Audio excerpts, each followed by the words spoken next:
All right.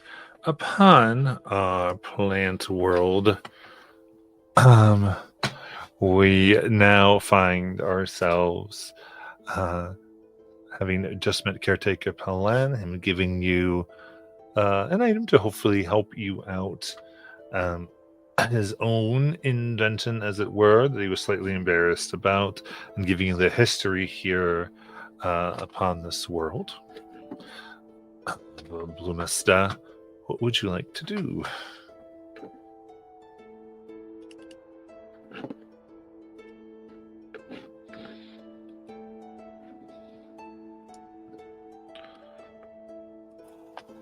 So going to investigate this mural is probably a good idea first, right?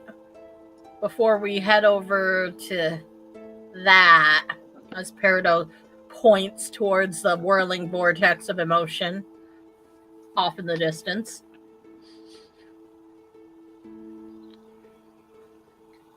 Yeah, I think that's the best call. Is there anything anybody wants to do first? Otherwise, I think we should get going.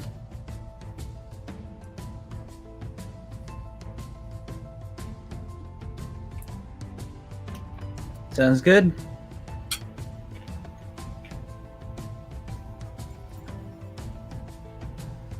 All right. In that case,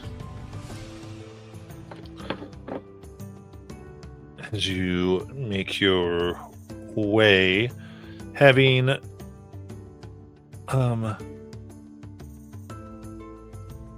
having just heard all of this, the way things are, the troubles, the loss of people, and having fully had a chance to see how this world reacts, and also how the people seem to, over time, adapted to what it's like to live here, and developed ways to survive. What are some thoughts? What are things that you're trying to process coming from here as you make your way towards the mural?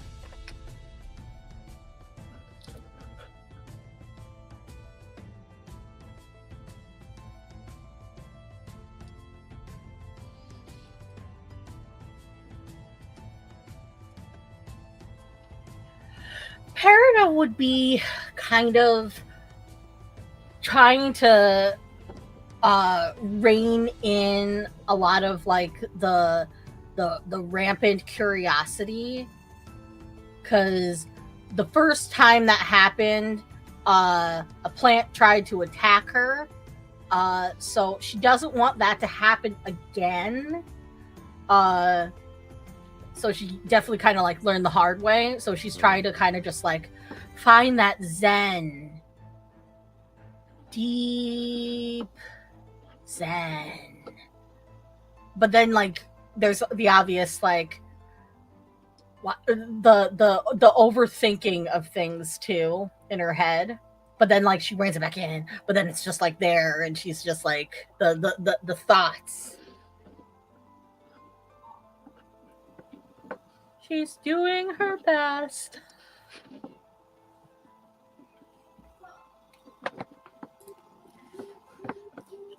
Nayland, I think, is sort of thinking a little bit about the last exchange she had with Kelly, and part of it was Kelly kind of calling her out for kind of hogging some of the glory, or maybe being too interested in how much attention she's getting here. And Nayland, with these colors that she can see sort of everywhere, she's been pretty blue. There's like this kind of blue cloud that follows her, but the blue is starting to change color here. And she doesn't know what that's about, but it's starting to turn kind of this orangey, pukey color. And it freaks her out to not be understanding what she's feeling, to feel embarrassed by it, and to feel like she can't control whether the planet sees it or not. Mm-hmm. And she's starting to get really in her head about it.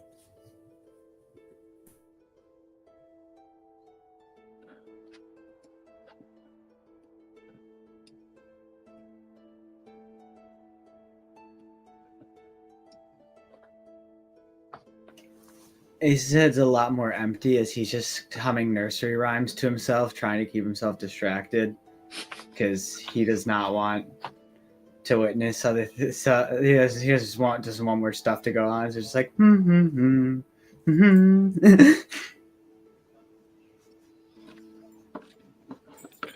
I love it. Using the Batman technique. Appreciate it. Yes, actually. And then aggressively humming like harder when it's like in the bad thought.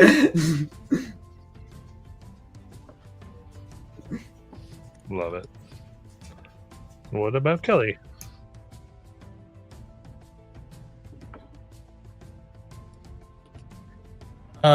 Kelly will kind of stays toward the back. And I think she takes out her Walkman, and it has like this tiny, almost like headset microphone that's kind of been attached to it. It's like a lot of the technology that she's using, it's like very 80s-esque, but it's almost like a low budget 1980s sci-fi film is how I could best describe it. And so she takes this thing and she hits the record button and she says, "Captain's log. Stardate whenever, sometime between the last cool moment of my life and the current most lame planet I've ever been on. Nayland still thinks that she's all that and clearly doesn't have a clue what she's doing. She thinks I don't notice." And she's saying it loud enough for Nayland to hear. But I totally notice. Everybody notices. She's practically tripping on herself. And she just keeps on like egging and egging and egging. Nayland trips when Kelly says tripping on herself. And she stops the recording. Oh, Nayland. You all right? Shut up, Kelly. Let's just keep walking. This planet obviously needs help. So does your balance.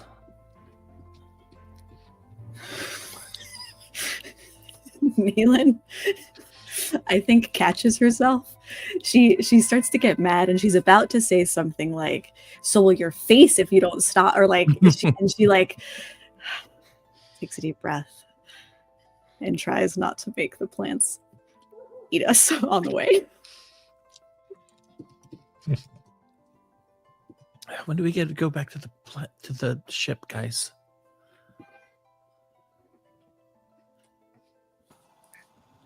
I don't think we get to go back until after we solve the problem for our grade mission.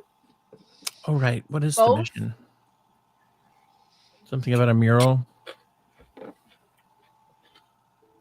I think we just have to fix what's wrong here. Well, there's a lot of things wrong here, including the social order.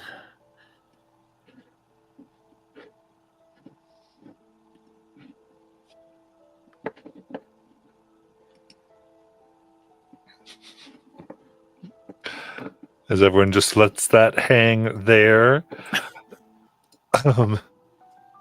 You pass through a glade as the air shifts. And the breeze carries here a scent of crushed wildflowers and some ozone. As if there's a strange humid and an energy in the air as though it should rain, but there's no clouds. Like it won't actually fall, just the moment before clouds break seems to be elongated here. As the vast trees and things that make up this area, the growth from the planet opens up, you see it, this mural, impossibly vast, rising from the living earth like the side of a hill, had been painted almost by dreams. The colors incomprehensible, the shading, immaculate. It shimmers with light more than the pigment. Blooms of lavender, crimson, and sky blue swirl together to depict what appears to be an idealized version of the town, people, the past. You see children laugh mid-dance, forever frozen in joy. Lovers gaze at each other across sun-drenched streets. And you see what are clearly meant to be heroes that smile beneath banners that billow in invisible wind. And the mural moves just slightly, just enough. A brushstroke twitches and a smile shifts. And you even see shadows that deepen behind alleys. And before you perceive where it might be coming from, you feel this quiet ache.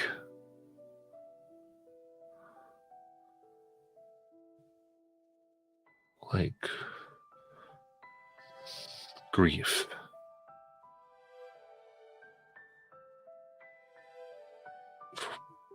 It grows in your hearts the more you stand here. As though your deep, deep sorrow over something you can't place, can't remember. As though something horrible has happened. But not there. The mirror is beautiful, it's beloved. But it feels like it's lying.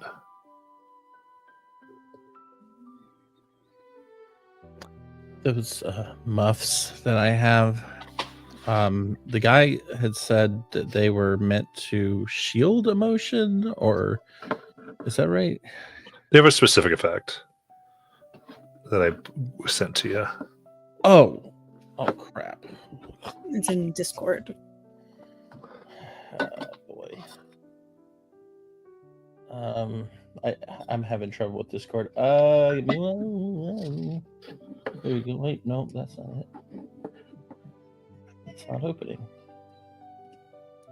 So, once per long rest, you can scream, sob, or otherwise vent your emotions into the muff.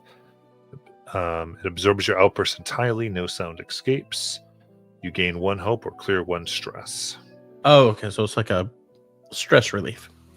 Yeah, but then you have a disadvantage on attempts to express emotions clearly afterwards. Okay. Just curious.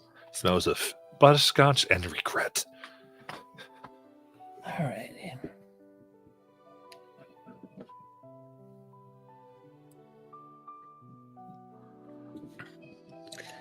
Well, I'm feeling some pretty intense waves here. Yeah. Me too. Matt, how do you pronounce the caretaker's name? Pelin? Yeah, Palin. Pelin. Did Pelin say that the mural had changed? Something's new about it? It was broken? He also said that the person who made it disappeared. Well, who made it?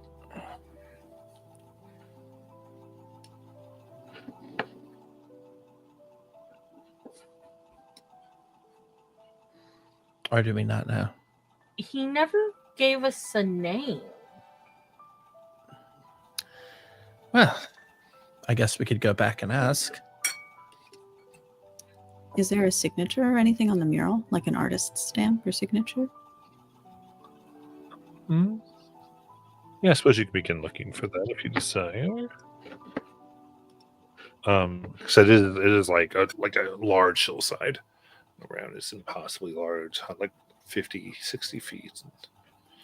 It's enormous here. Mm. Naylin would hunt along what she could see. She's keeping an eye out for one. Absolutely.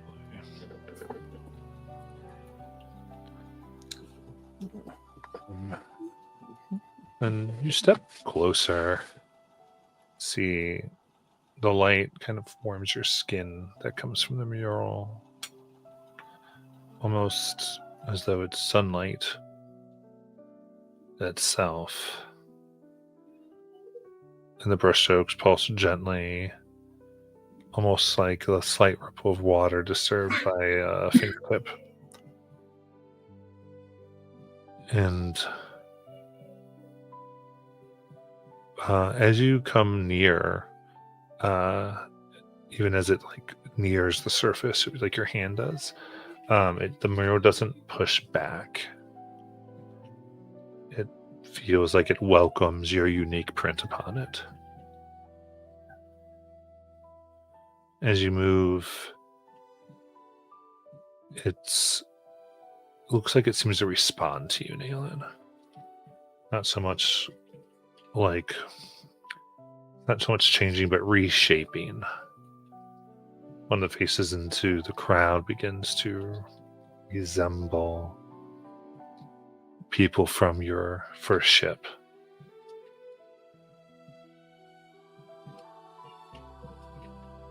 You hear like a background melody that you remember hearing in a crib.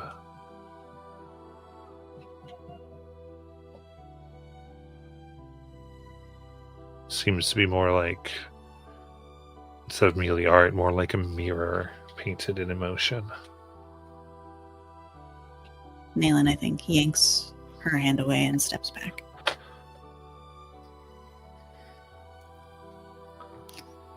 Whoa.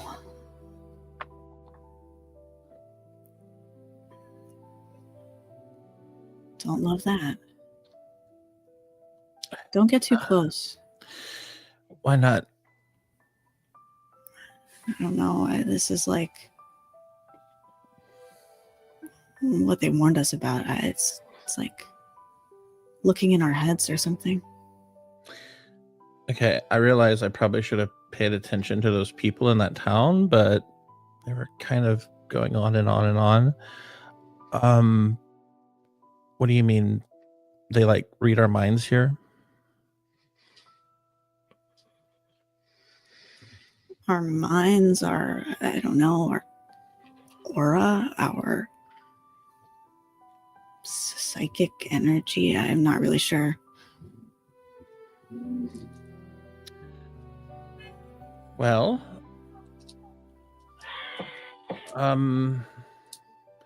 Peridot, Yes. I don't know how to ask this, so I'm just gonna ask, okay? Okay. Do you still feel emotions? Yeah. Okay. And second question, do you have like outlets?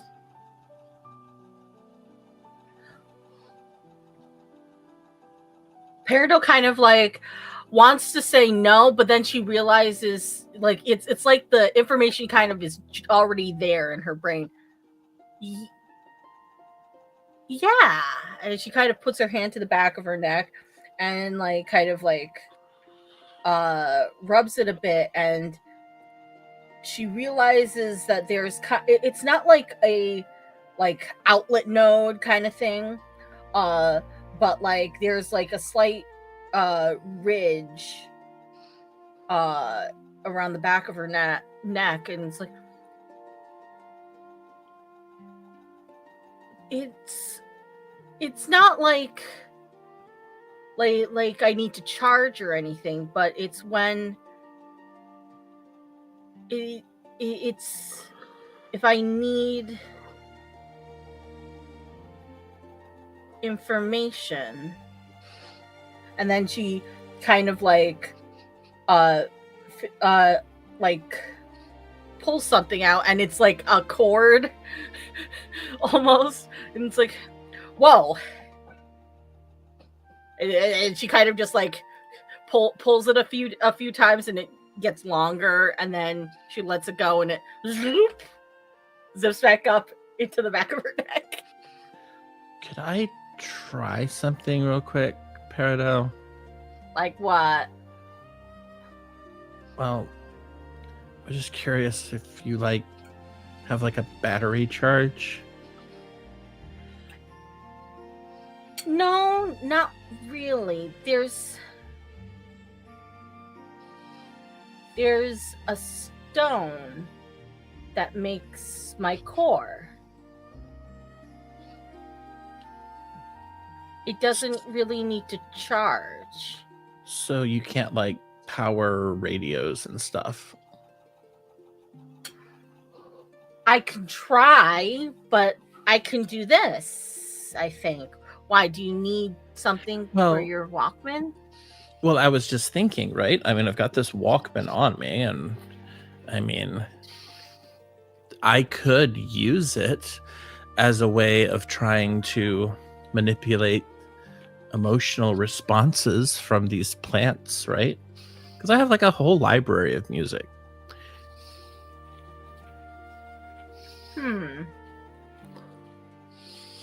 I think so. I mean,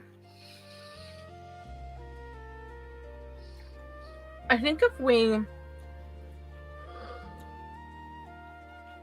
replace a little bit of the circuitry,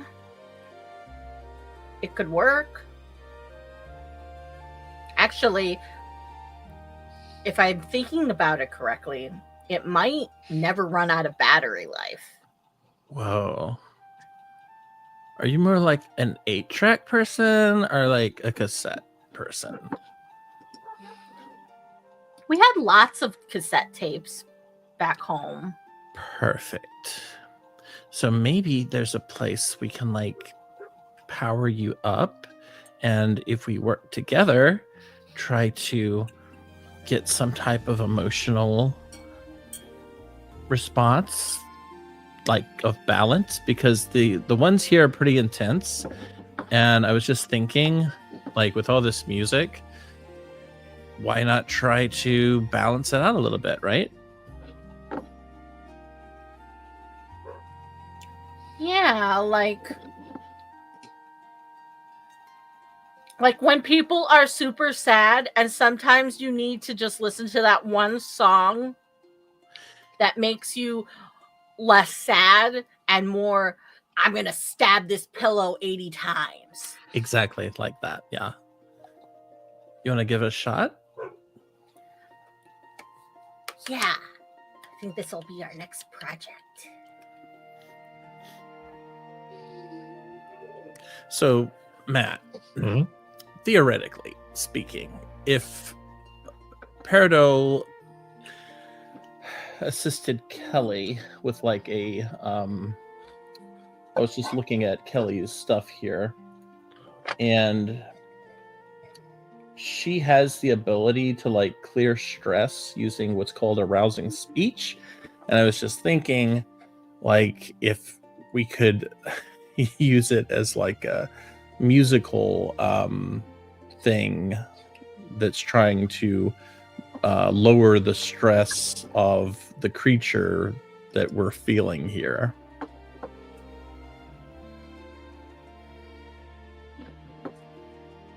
I mean, you can certainly try. Yeah, if that's what you want to do, I think you can go ahead and give me that presence.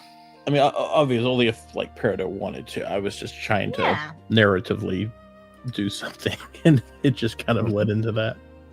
Yeah, I think it'll be cool. And we'll be like tinkering around with your Walkman, and Peridot will chip off one of her stones, and we're gonna hardwire it into your Walkman, and for some reason it makes it so your Walkman will never run out of battery life.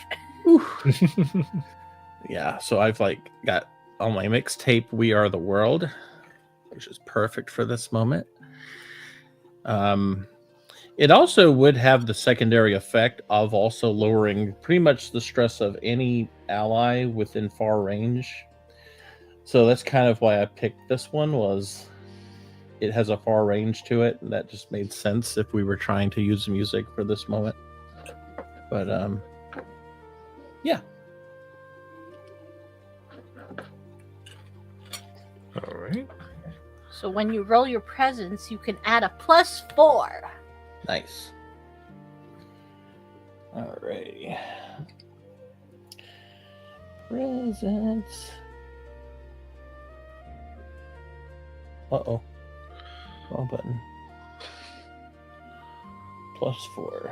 1, 2, 3, 4.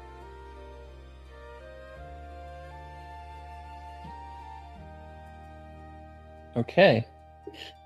So that is a 26, but with fear, obviously. Nice. So, let's say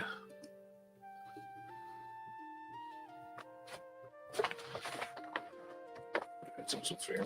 Okay.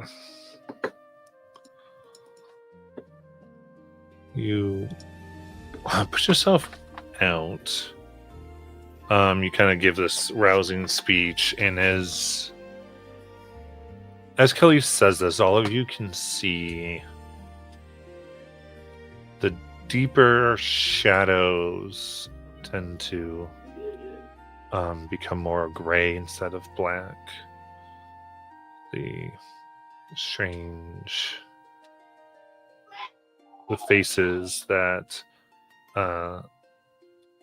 looked like they were beginning to interpret, like for you, Nayland, kind of begin to turn back. Everything becomes almost happier. And the strange fakeness that was here tends to increase. And everything looks just a little less realistic, a little less real, and almost takes on the shape of a fantasy drawing, as though there was no base in reality. And any allies, if you did have stress at this point, I don't know if anybody does, but you can mark off up to 2. I did reduce too, thank you. I also reduced too. As we're listening to Michael Jackson.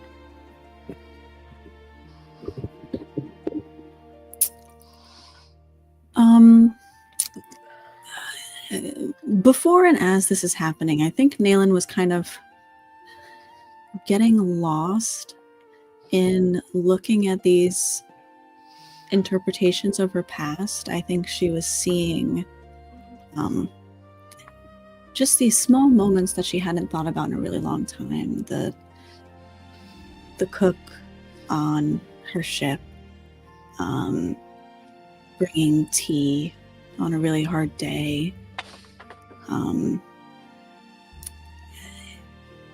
the master spelljammer petting his ship cat. It was like this hairless cat that used to live on the ship. Somebody on the crew,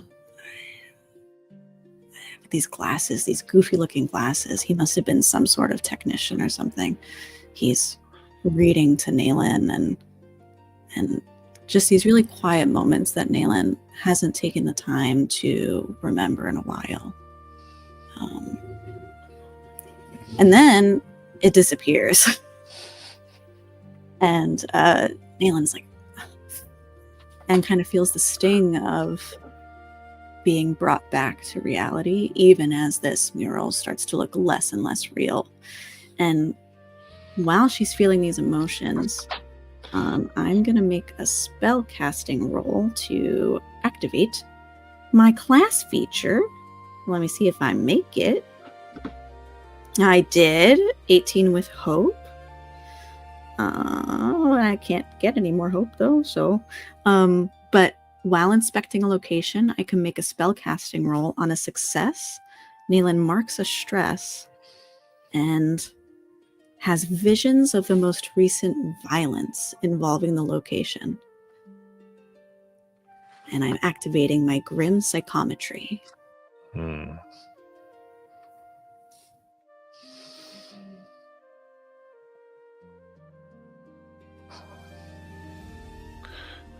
You pause and you look, and then it happens. A flicker. As though things are moving. There's a frame that almost looks like it's dropped.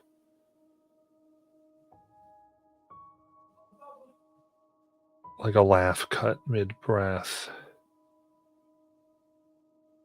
Your eyes go onto a smiling copper that suddenly look like they're weeping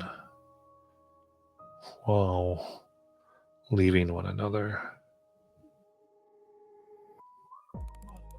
Banners tear. The color becomes wrong. The lavender that was the sky is red like it's bleeding. And all the eyes become wide and wider. And the lips tremble and the teeth rattle like they're trying to scream, but they can't. A hum in your bones.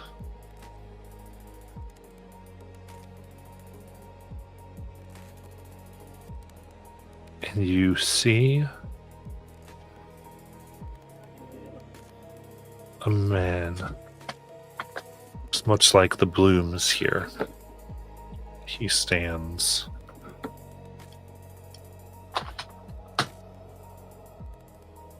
And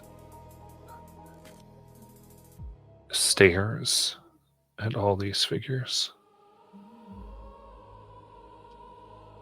He holds a gnarled and splintered brush.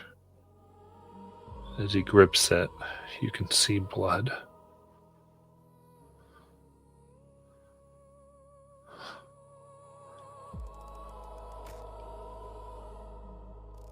And you get the scene of him saying, but you can't hear the words, "I'm sorry."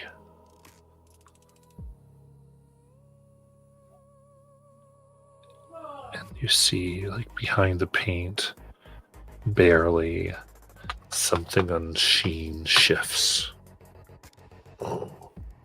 As though it's watching back.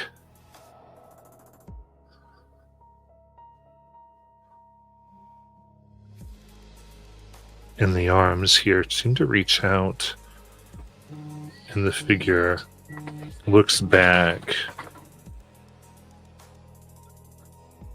as though looking towards the village,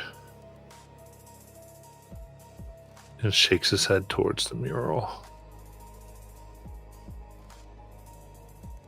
And begins to walk away. And you see images peel off the paint. Various ones, some shadows and people, some screaming and then laughing, then screaming, then laughing, glitching. They begin to furrow around. He looks in horror as they tend to. It looks like almost like they try to rip into him, wanting something, but he begins to run. And as you look up, black clouds begin to form. And then you stand in this perfect mural.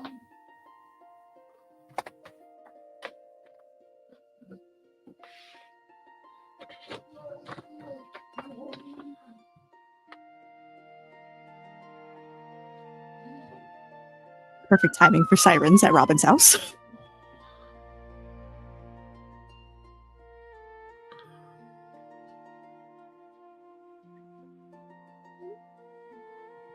What would you like to do?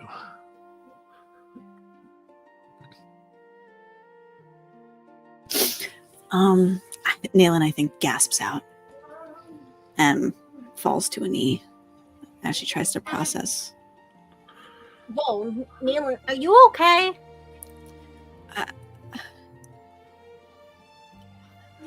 I don't know. What did you guys just do? Fix the problem easily. Yeah. I've been humming. Whatever you did, the use, I don't even know. Did you guys see that? I think I had a vision. I have no idea. Did you guys see that?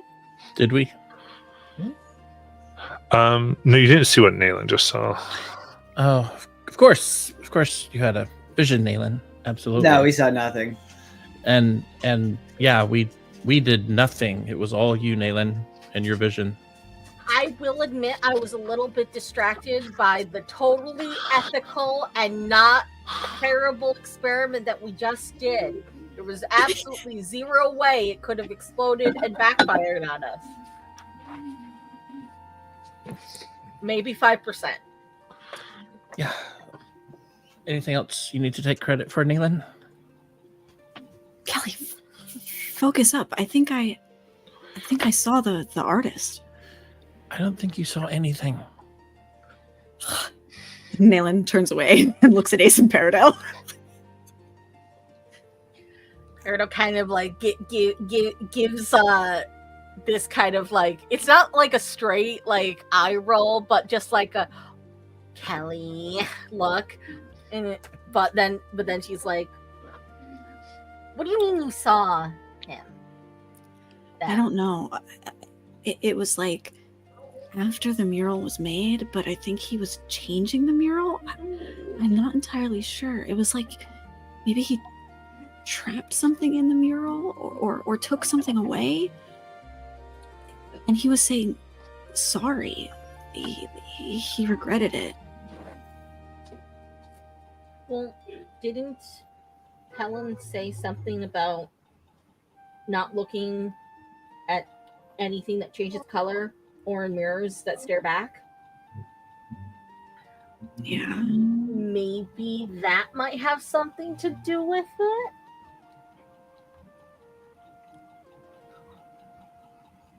Maybe. I really don't know. It was the people in the mural. It was like they couldn't be real anymore or reflect the actual feeling. It was confusing.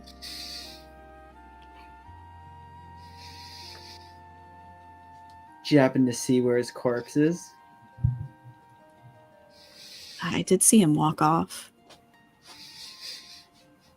Matt, does it seem like I could like pick a real life direction that kind of mirrors where he walked off in the vision? Yeah, absolutely. Yeah, because it looked like he was like running away from these things.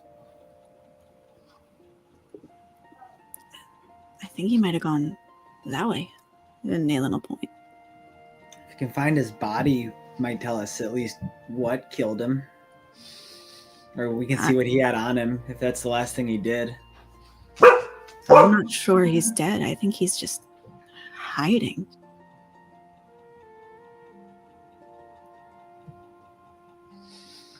That's still something that would help. Yeah, honestly, that's better. Yeah. Easier to talk to a living person.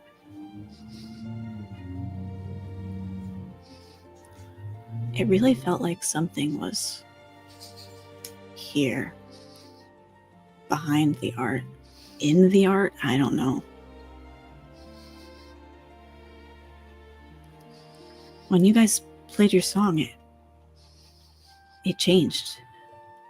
Did you not feel that? Of course it changed. That was the whole point.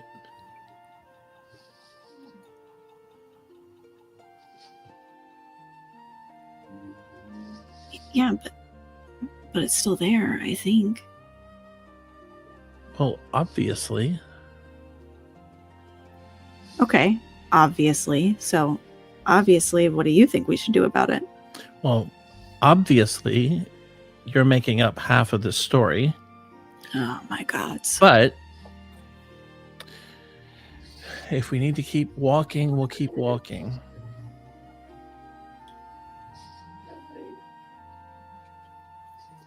I don't know what's gotten into you, but you just need to, relax a little. I did feel relaxed.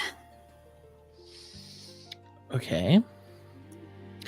Tell you what, why don't you try to go the next hour or two without coming up with another vision or story, and we'll see what happens.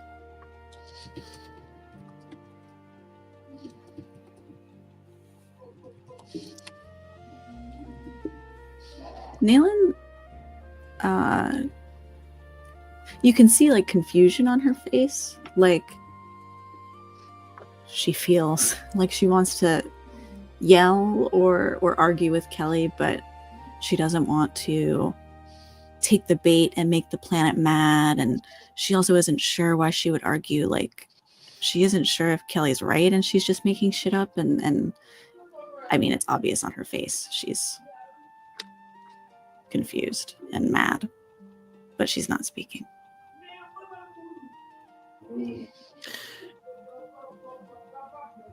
Okay, so shall we keep going? Go where? I don't know. Let's ask Nayland. What did your vision show you? This way. She'll walk where the painter looked like he walked. Kelly makes a face, and as soon as Nayland's not looking at her, like, sure, Nayland. So she's gonna follow. Hey, this is our best chance of leaving. If we go along with it, we might get out of here sooner. That's the only reason I'm doing this. I don't want to be here any more than you do.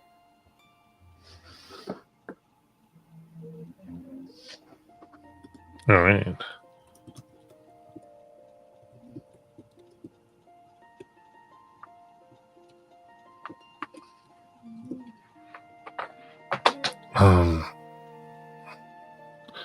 As you go, I think Peridot, looking towards your group, you see a few of the Bloom folk here.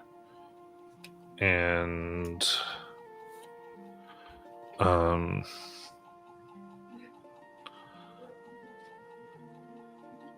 they are kind of, all of them seem to be staring at all of you, the four of you, while taking very slow steps backward.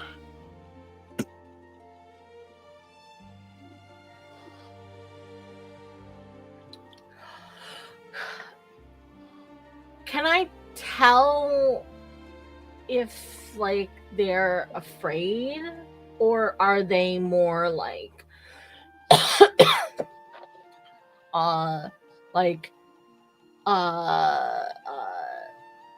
more like they want to stay out of our way?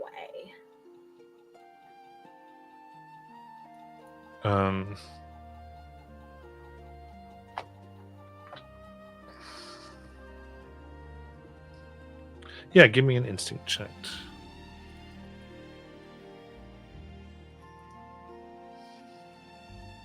14 with hope.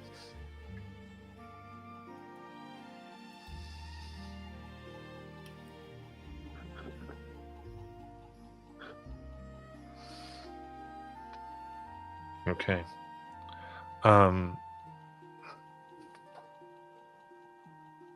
Think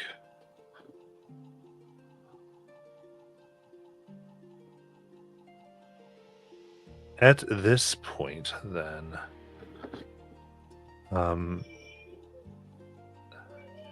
you try to follow and see precisely what's going on.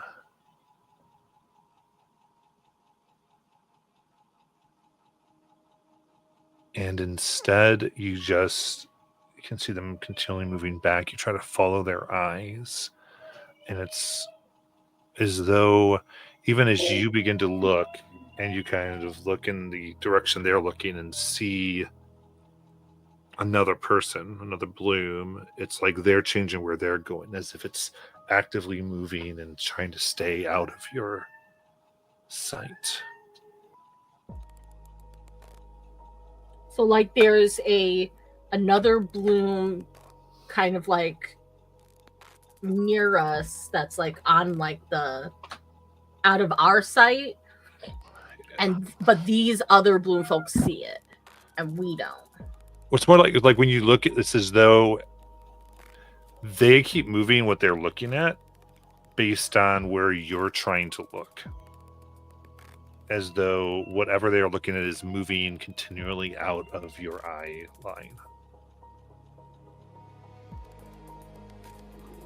So y'all just kind of see Peridot spinning here. Oh. Are you alright? Oh, I'm a little dizzy. What's going on? Is it like your robot stuff? No. It's like there's something that I can't see, that I'm looking for, that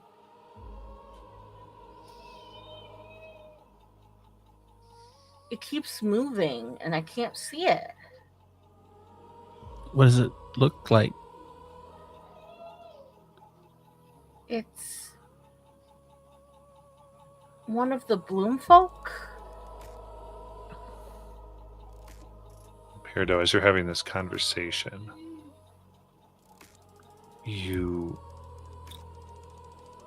watch Peridot have this conversation with y'all, all of you feel like you're now looking out from the position of the mural. As if we're in the mural? Mm-hmm. And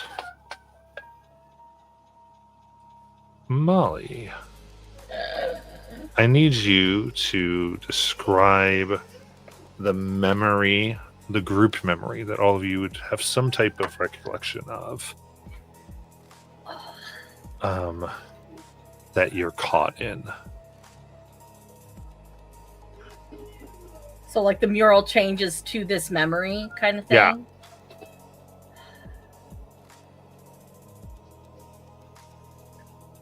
Caught in a memory. I think it would be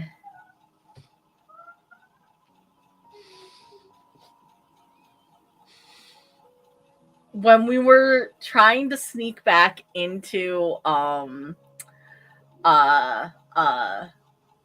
detention, the underground tunnel,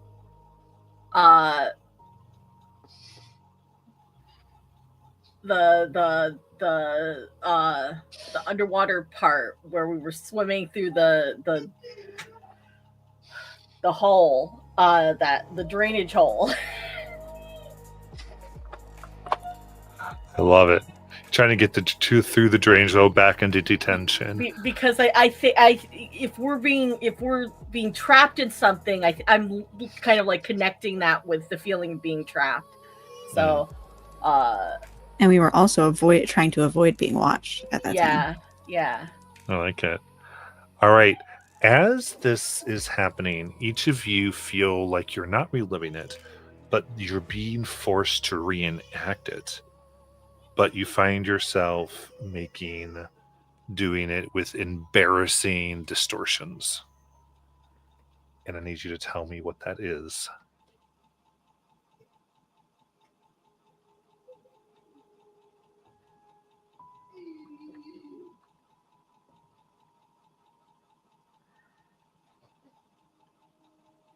I think for Peridot, I envision it as like so because she doesn't necessarily need to breathe, it's more so about like the integrity of like her body being able to withstand like pressure and that and damage and that stuff. So I imagine, because this is embarrassing, it's like she takes a really hard hit into the wall, and her arms pop off her body, Okay. and she's trying to like grab her arms, but they keep like spiraling out of her view. So like she's trying to like use her feet to grab one, but it doesn't work. And then she tries to like bite onto her one of her wrists, but it just like cartwheels out of her way until she's just like tumbling through this waterlogged tunnel trying to grab a hold of her limbs.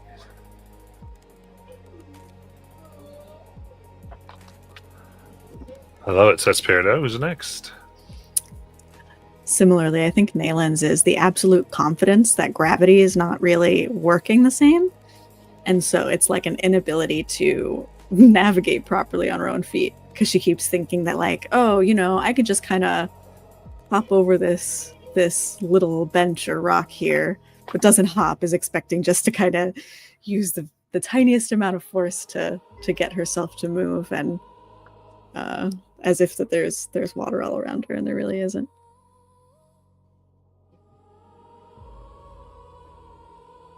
Very nice.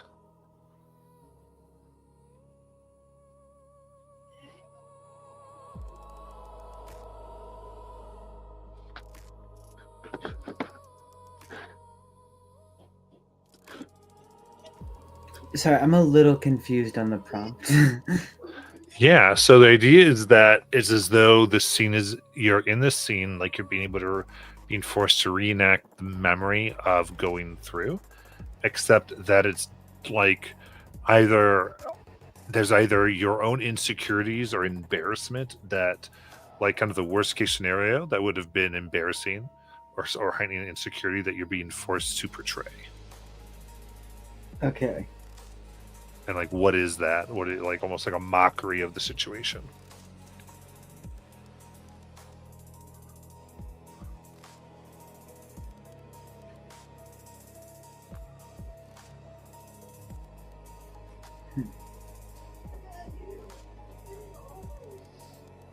Then for Ace, it'd probably be that he goes to like talk and he can't, as all his powers and abilities come from that. And as he tries to like make a joke, he's just like standing there, just silent. Okay. Gotta sit there. And how might that be like overacted? Do you feel like what you're kind of being forced to portray? As he realizes he can't talk, he begins trying to like overly exaggerate with his hands, to the point where he just kind of like is tripping a lot, like falling over, just kind of looks like a fool of himself, like getting more and more frustrated as like, because Ace tries to remain calm, especially here since of what's been going on. And he just can like be visibly seen getting more and more frustrated, which he does not like other people to see.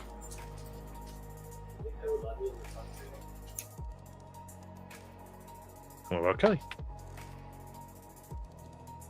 Well, for me, this is a lot harder because Kelly has no visual data to go with the underground tunnel. So I already kind of picture that she doesn't see this the same way as everyone else. Whatever it actually looks like is not what she would even recognize it as. So it's a little weird and confusing. And I think because of that, she's not even or it's weird because like if we're all together, then we are here. But I feel like without having the visual, it's almost like nothing that she is going to present from this environment is necessarily something anyone else recognizes. So however that gets placed in here, I think for Kelly, because of what she went through at the college, her clothes are completely mismatched and like like if you could see like thought bubbles above Kelly's head, it might show like Peridot purposefully pranking Kelly by giving her clothes that don't match and making her outfit super weird looking, and maybe she would have other thought bubbles with Ace above her, like putting pieces of paper on her that say, you know, kick me or whatever. And the same thing with like Naylan, like thought bubbles, yeah. But like just kind of like pointing and laughing, and I feel like there's like laughter here. There's laughter, so like people are laughing at her, and so I don't know how to bring that in with the lack of visual, but however that gets placed in here is. I got, it's almost like in here it could be like there's audiences on all sides of the kind of sewer entrance laughing at her, and like it's for her it's not even a sewer, it's just the sound of water is everywhere, and like it's just interesting. So yeah, sure. Absolutely. In that case, everyone please give me a presence reaction. The evil point and laugh tracks.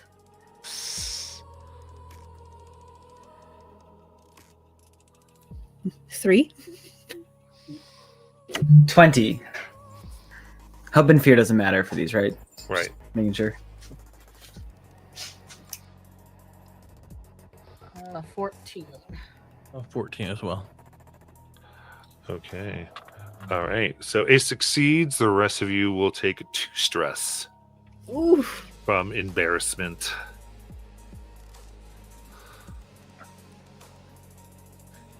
And as you feel yourselves like partially in here, I'll pass the spotlight.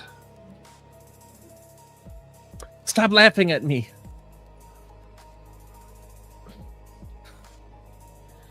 Kelly is going to she kind of grips the sides of her head and just kind of like balls up for a moment to try and I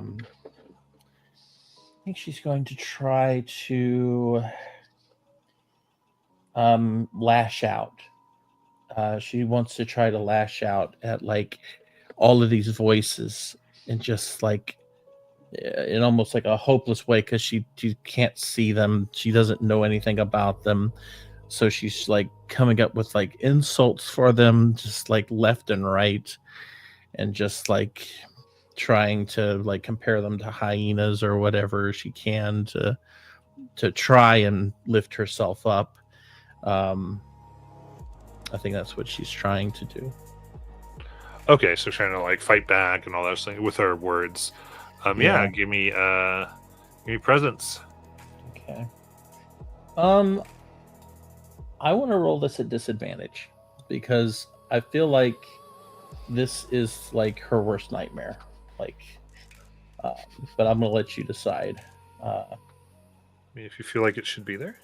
I think it should. 13.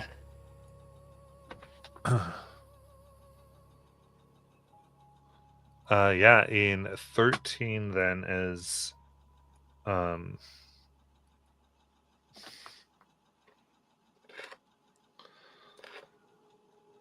you allow that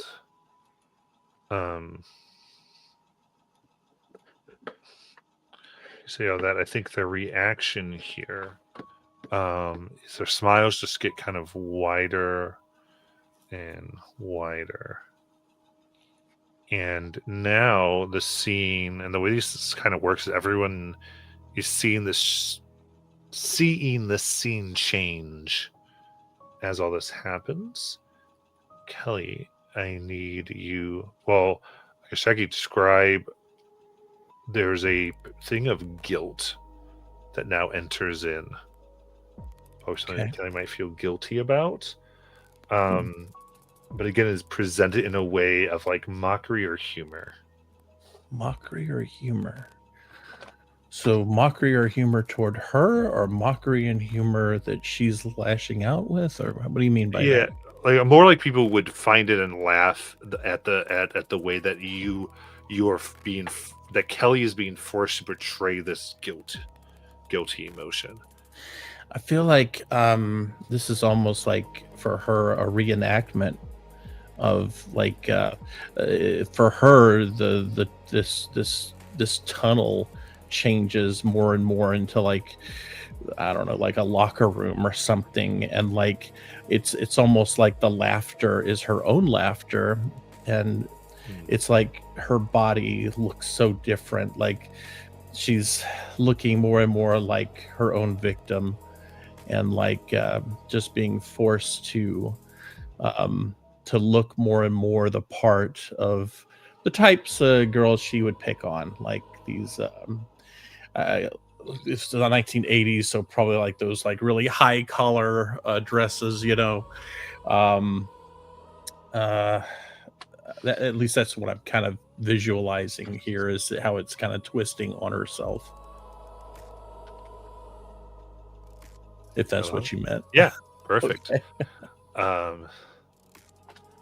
And I think, yeah, then give me another presence reaction, please. All right, presence reaction. Kelly or everybody? Kelly. Okay. Oh, I forgot to roll with disadvantage. Ugh. I guess I could just roll and then subtract, right? Yeah, So that's, that's D6. what is that, a D4 or a D6 is disadvantage. D6? Okay. Oh, nice. Okay, so a 17 total. Okay, that will fail for 2 stress. Ooh. And now pass the spotlight. Kelly's crying now. He's just gonna take like a deep breath, realizing he can talk. I'm assuming because he passed it, a lot of the effects have gone away for him. Yeah. As he will go up to Kelly, who's clearly freaking out, and be like, "Hey, listen. I know it's a lot, and I have honestly no idea what you're seeing or hearing, but none of this is real. Just try to focus on something that is like close your eyes, cover your ears, do whatever you need to do, but like just try to focus on something that you know is. Maybe that'll help." He clearly seems a little squirmish and out of place, trying to help. Absolutely. I like this. I think it's funny. I think you're trying to console her, so I feel like this is another presence. All right. Presence. Oh, I was reading it wrong. That is presence. All right. That is a 12 with fear. I am going to mark a stress to reroll that. Nice.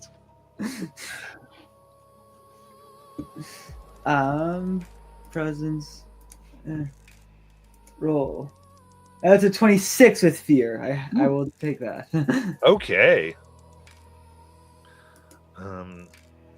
Perfect. In that case, as you feel, you start to see cracks in the scene that's being painted, because you're able to perceive what everyone's perceiving.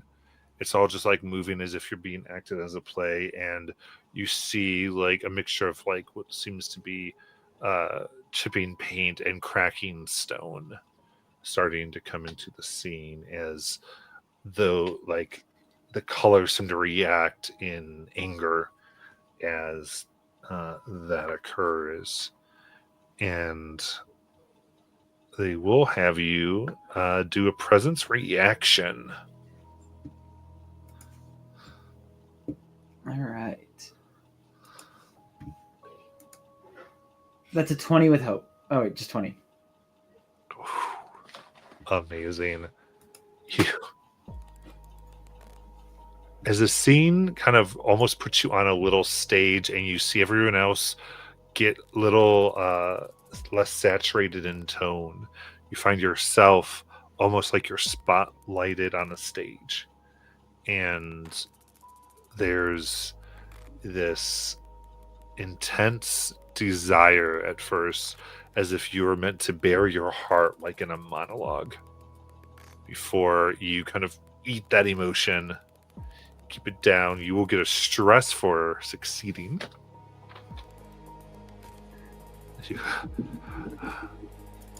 But this does seem to be damaged a bit, and I pass spotlight to the party.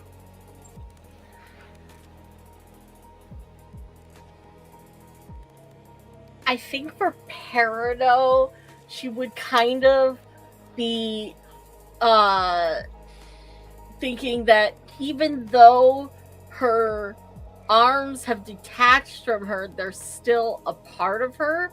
So they can kind of just, that even though that they're like cartwheeling away from her, if she could try to like turn them into like to swim back to her, like one could, instead of like just like cartwheeling away, could like then kind of like you use the fingers to crawl up the tunnel,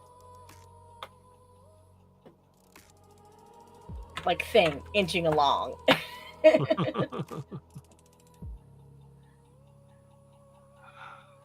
Amazing. So you're trying to make that. I guess give me presents.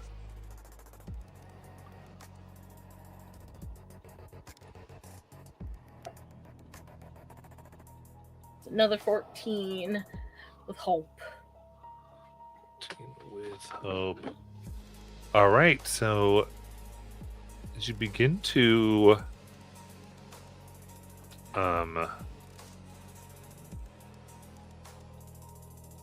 there's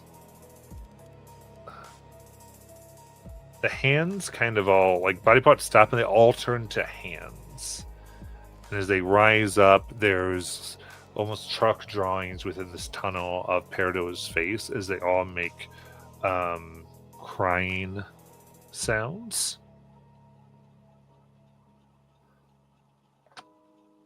And then the wail of tears and sorrow seem to sweep over the party. I'll make this move.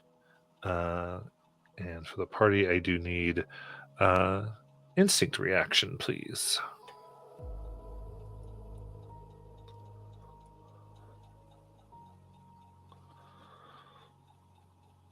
What type of it wouldn't matter, never mind.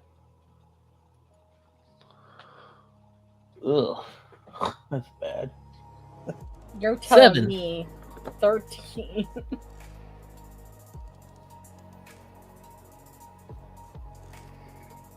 $17. Then Ace. Sorry, I got 12. All right. That is 11 damage, emotional, some magical damage that comes over the group from this. 11 damage. Yes.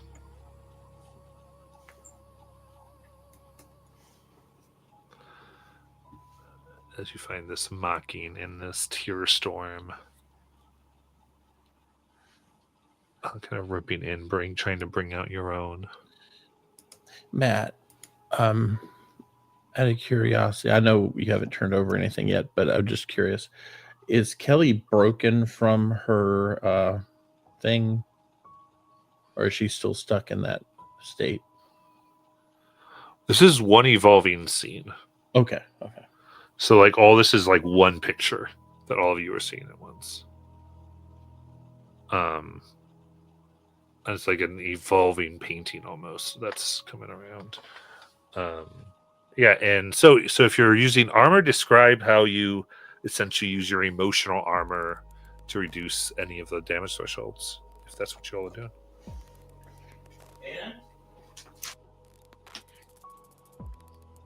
Ace is gonna use armor, and the way he's doing it is as he's hearing this, he's essentially like a visual of a vault, of like a box that he just kind of stores it in. As Ace is very much the type of person to repress things. Oh, you're like conjuring up boxes to put these things in. Yes. Shining over here. I love it. And then throwing them in one big box. Like everything's in its own box in a box. Very cool.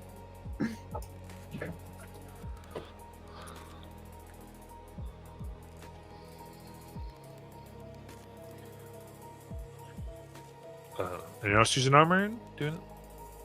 Nope, I'm just taking it as is. Me Because too. it's within my minor threshold.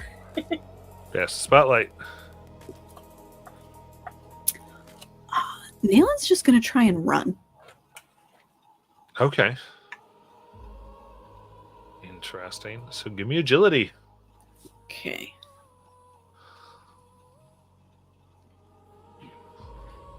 There was a time when I was making this character. This is just a tangent. This version of the character, and I was like, wouldn't it be cool if all of her experiences were like the fight response, flight response, fawn response, freeze response? And I'm wishing I had that now because this is the flight response. 17 with hope. 17 with hope. You get to you run, I think, and you feel yourself beginning to move almost like you're swimming through paint, and then you for a moment see the crowd outside, people kind of looking, and while almost everyone is staying a large distance away, you do see kind of this younger Bloom who is not touching the wall, but what looks like is throwing and splattering paint, and looks like they're almost making this abstract rope. And kind of sees you and points, and as you reach out, just parts of it begin to disintegrate as you're feeling yourself being pulled back in. And like you feel a hand on your ankle, and you hear a voice. You're not ready.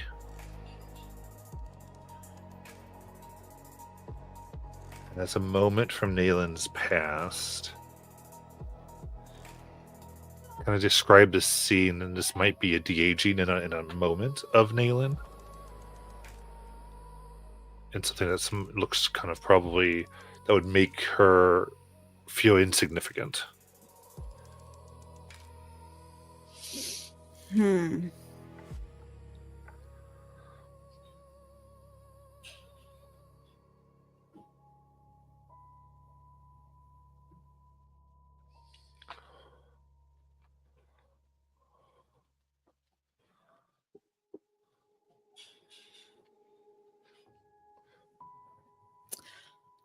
A real moment or like dream interpretation? I would say I think however you want to take it. Yeah. I think it could be like an extrapolation of several events put together where she felt like together she was being told she wasn't ready. It could be a moment that she remembers.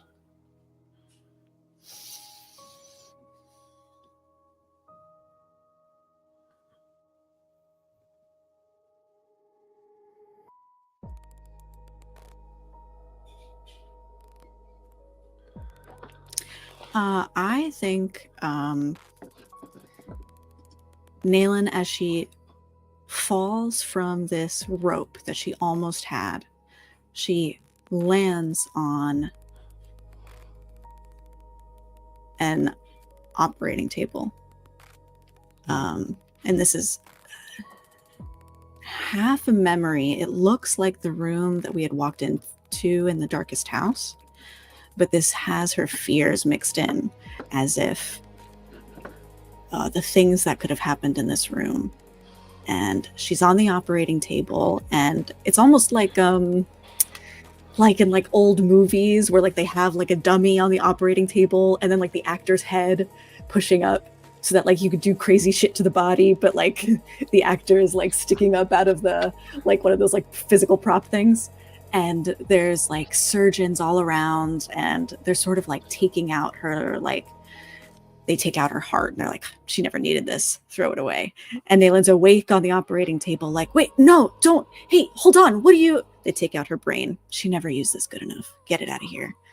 And they're sort of just dissecting her, and she's feeling how defective all of her parts had been. And eventually you just hear in the distance, just scrap this one. We'll try again. Better luck next time.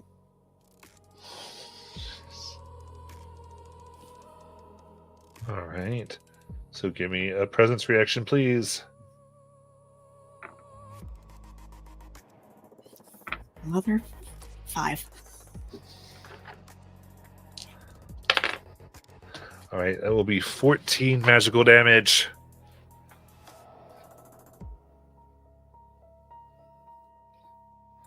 And I will pass the spotlight.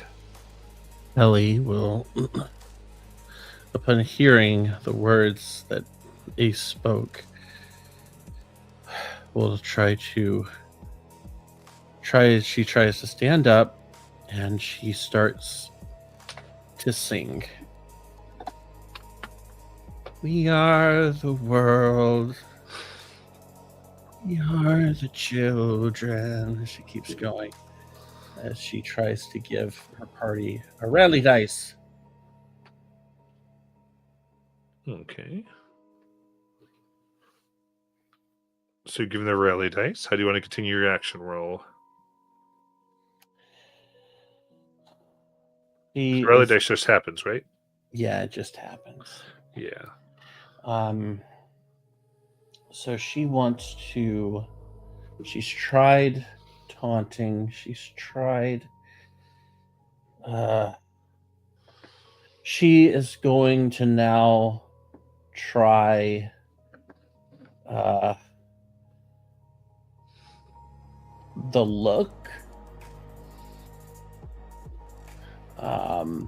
She wants to focus all of her attention on the laughing, disembodied voices with her intense teenage glare that could cut through denim jackets.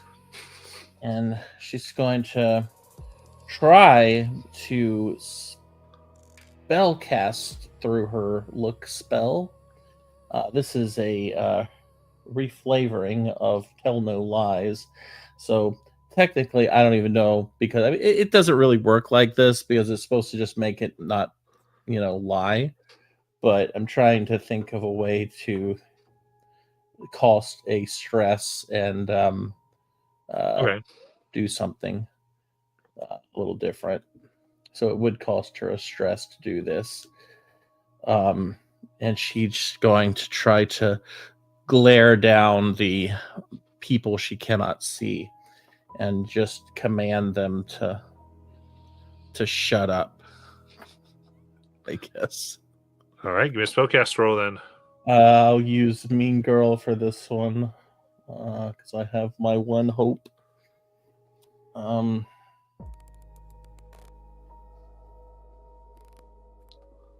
It's a 21, and it's with hope. I don't remember if you said reaction or not. Well, no, this is just your action, so it's good to go. Okay, yeah. So 21 with hope. All right, 21 with hope. And the effect is usually what? It just takes a stress? Usually, if it's usually meant as a spell to try and get them not to lie to you. Okay. But I don't really care about that. I was just trying to think of a way to use something she knew to get them to try and leave her alone. Yeah, perfect. I think that works as you're pushing that out. The images around all of you suddenly become whereas it's a little more like accentuating certain things, almost like weird dramatization.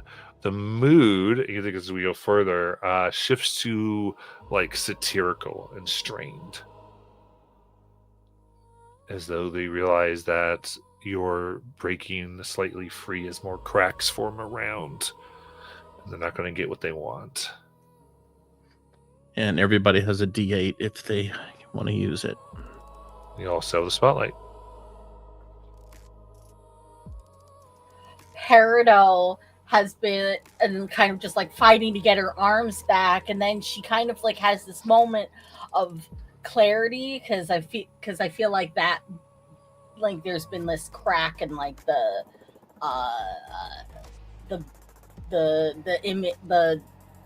vision that we're all trapped in, and she's like, I don't need those arms. I can make my own out of whatever I need. And so she has this ability called shape material, where I spend a hope and I can shape a section of natural material that I'm touching to suit my purpose.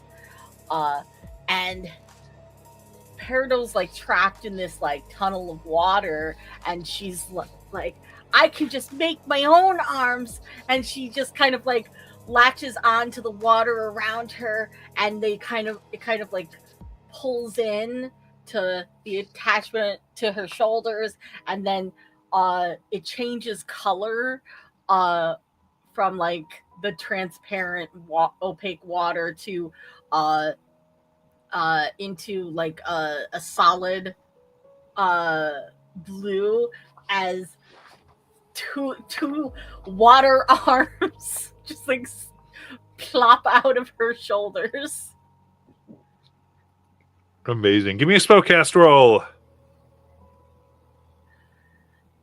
I used to have a spellcast roll thing, but I took that away, so I will just roll my spellcast modifier.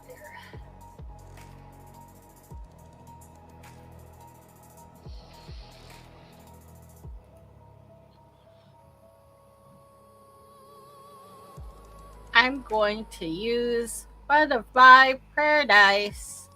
Nudge Nice. that over to a 21 Ooh, very nice. So with hope? with fear. Fear, okay.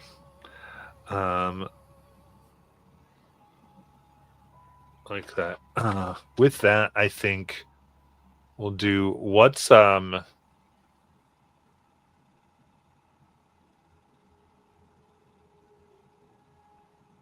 say this. With that, this, you see this rope penetrate into the scene, and there is light that it seems to be coming from, and you can just hear this muffled voice kind of go like, grab it, and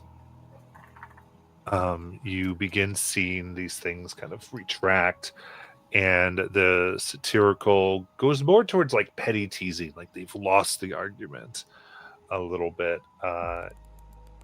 but still each one aims specifically at your characters. So if you describe what you feel like that shift is, as you're able to grab and take hold of this rope and be pulled away.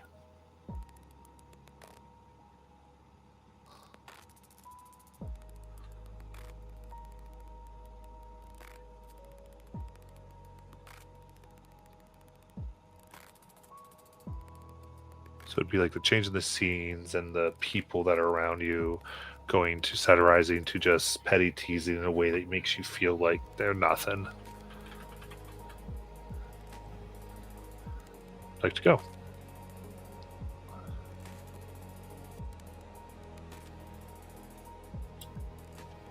So I've been waiting for this. So these voices kind of like appear as like just faces of people, like just like popping into view, pointing at Peridot, calling her a clanker. Clanker. She's not a real girl. She's just a clanker, a bunch of bolts. Indeed, their argument losing weight because of going to that term. I love it. As you find the weak things grip weakening and you being pulled out, who else?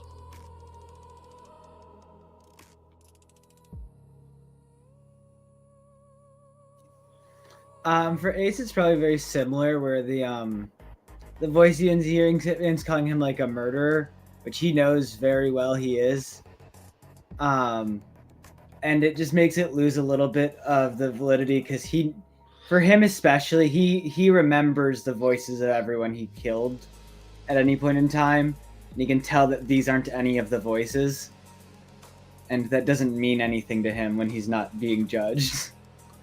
I gotcha. I like it. Then Nayland or Kelly? Okay. Nayland, one of the doctors, Nayland in her mind, she's still in the surgeon's chair, or surgeon's table. One of the doctors clicks the lever at the end to sit up the chair. Nayland falls into a new chair, and she's sitting in some like 1950s, 60s American kitchen. She's at the dining table and she's at the head, and she's sitting in a suit, and she has a napkin tucked into her collar, and a older woman who suddenly looks and sounds an awful lot like Kelly says, "Eat up, dear. You know you can never get enough," and puts the plate of all of Nayland's old organs in front of her, as if that's Nayland's dinner she's supposed to eat.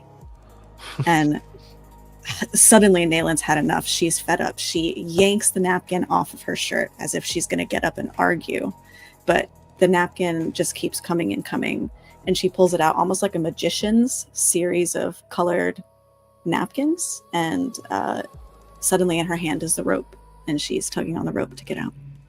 Nice.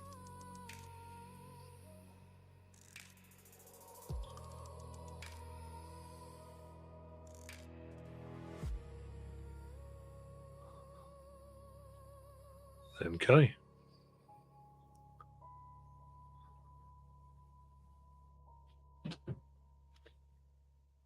Okay. So I think as she's listening to them trying to taunt her, eventually they say something like, you got nothing to fear but fear itself. They'll take away your heart and soul. They'll take away your heart and soul. And she stops and she's like, wait a minute.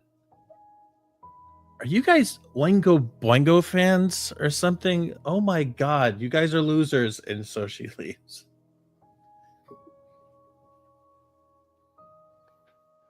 Nice.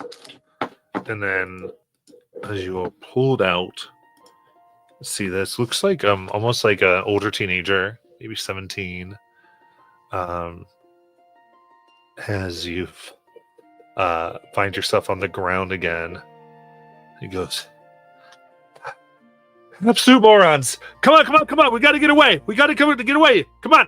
And starts running with all of you, like kind of motioning for you to follow away. I am going to take a moment to breathe, i.e., releasing some stress with a roll before I follow them, because I need to, because I'm not doing too well. Then I will head on their way.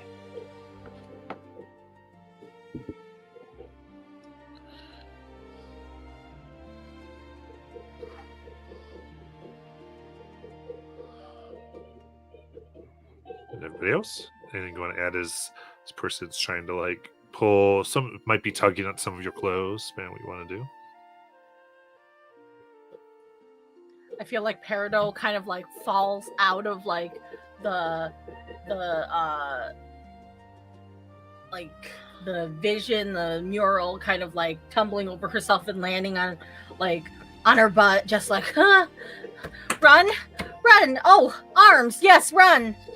And she kind of like scrambles to her feet and gets moving.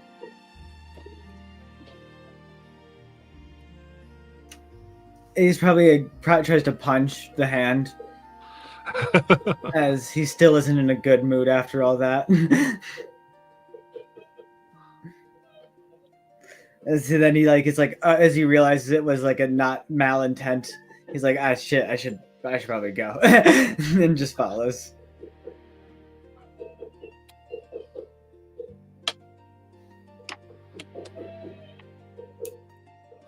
As soon as they said it, Nayland was running.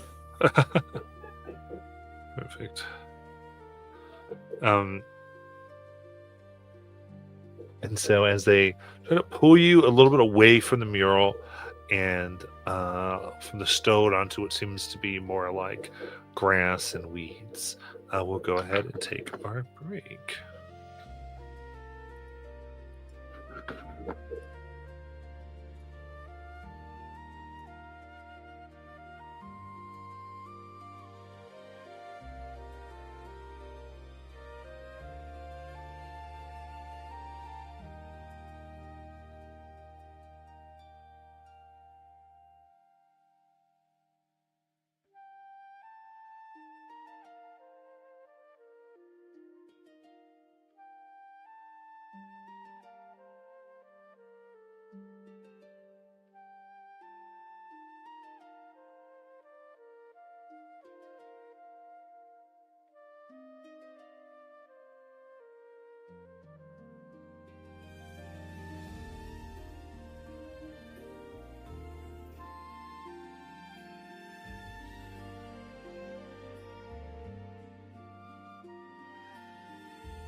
Alrighty.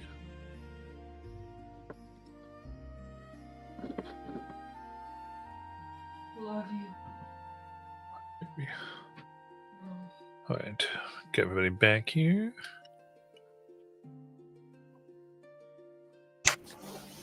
I'm back.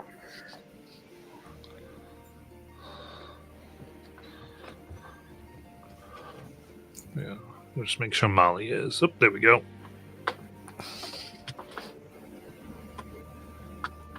I'm here. Cool. As see this kind of freckled face boy collapse in the grass from running with all of you and go, you're lucky. Not many survive the cluster of fields. Oh my gosh. Most people wouldn't try to help you. Cowards. Oh, starts coughing and out of breath. Oh gosh. Are you all right? Yeah. You just scared the heck out of me. It's just 1 second, and he goes into his pack, pours out a pillow, and just starts screaming into it. Starts crying a little bit, covering himself with it, wipes it. I'm fine. So why did you? Oops, sorry. Go ahead. So why did you help us? Because I've seen that happen to people before, and they've never gotten out of there.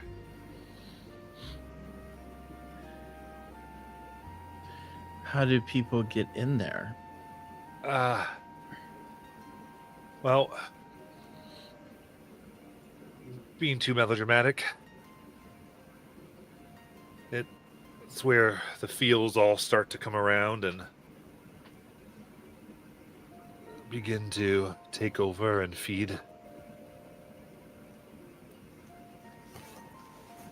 Like one of those storms?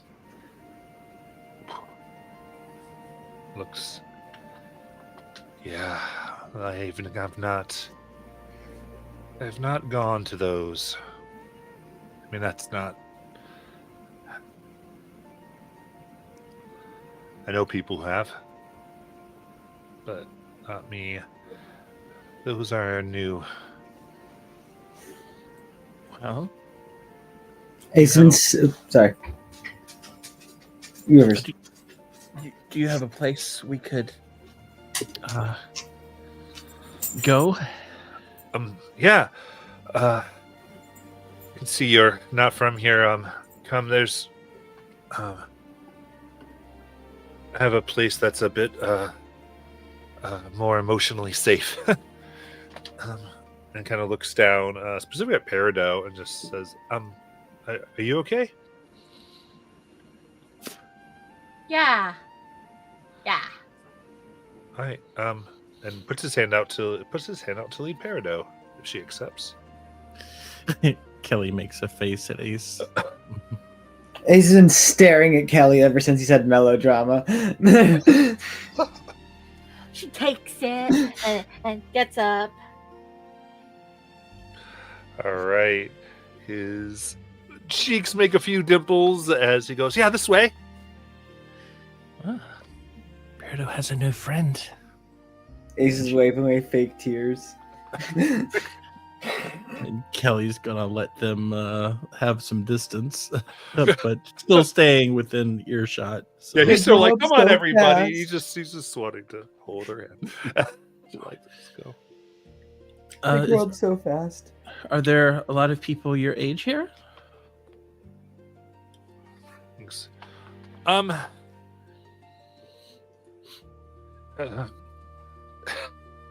Stops, takes out his pillow, screams into it.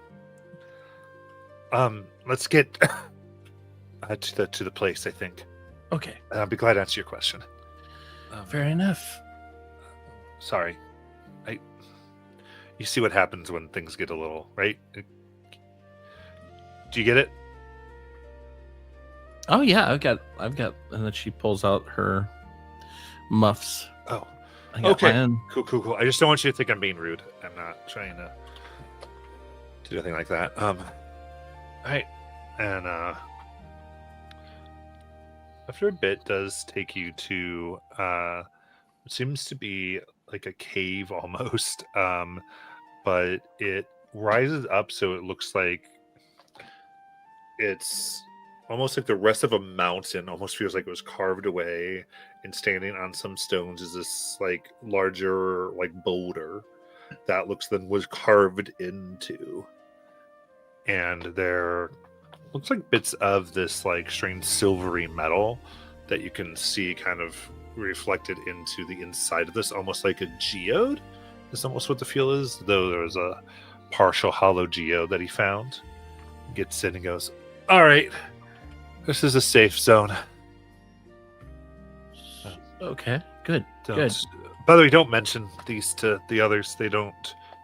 There was a lot of them have been destroyed throughout the years. Okay. They don't like them. They promote laziness. Is everybody okay? Are you okay? Yeah, Kelly's looking at like Peridot, and she's like trying to nudge her, like get, like ask their name, like, but trying not to say anything. Oh, Peridot's like completely oblivious. She's looking around at like the room and everything. And she's like, "Oh, I'm Peridot," and he's like, "Ow! I just yanked the cord out of my ear. Ow!" I thought that was in character at first. No. So I'm like, did Peridot really do that? She might have a cord in her ear. No, I'm using corded headphones now because of my headset broken, and I just like yanked it right out of my ear against my throat like a garrote, and it was just because I'm so animated with my hands. Anyway, Peridot kind of realizes in the moment, and she's like, "I'm Peridot, and these are my friends, and you're right, we're not really from here." Oh, well, yeah. I'm Yarel, and it's good to meet you all. I guess. I'm assuming you're here to fix things, right? We're trying. Yeah. Every once in a while, people come around to do that. They don't leave typically, so be careful. How long have you been here on your own? Oh, gotta finally breathe it out. Yeah, my friends, we were all of one generation. I don't know where all you come from, but here we're all synced and different generations. I know some people have come here who haven't understood that, but you could say we groups of us are all born on the same day, about every 2 or 3 years. I'm the only one of my group left, but on my own, so it's been about a year since they all got. You've been on your own for a year? I mean, I'm still part of the community, don't get me wrong, but it's I mean, of the big one, but not. There's not a lot of cross socialization between. Well, they call them here generations.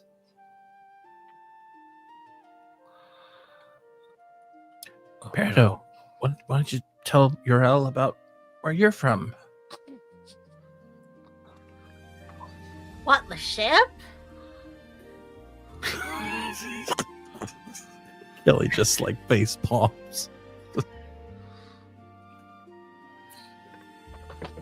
Kelly, only on the ship for like 30 minutes. Okay, but you're not from the ship, Peridot. Peridot kind of like yanks Kelly down and is like, Kelly, we're not even from this planet. Exactly. And maybe we We're can figure out where anything. all the planets are, like where Elf Planet is and where, your planet is.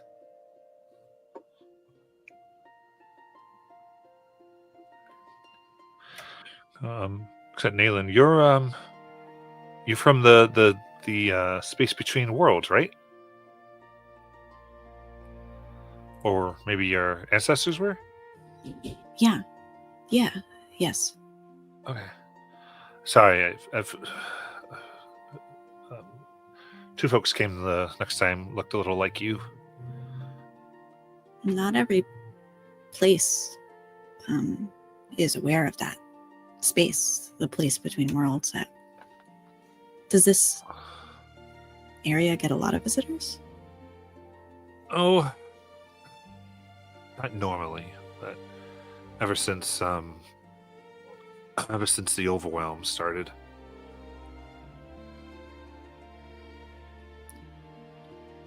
Were you around before the overwhelm? Yeah. I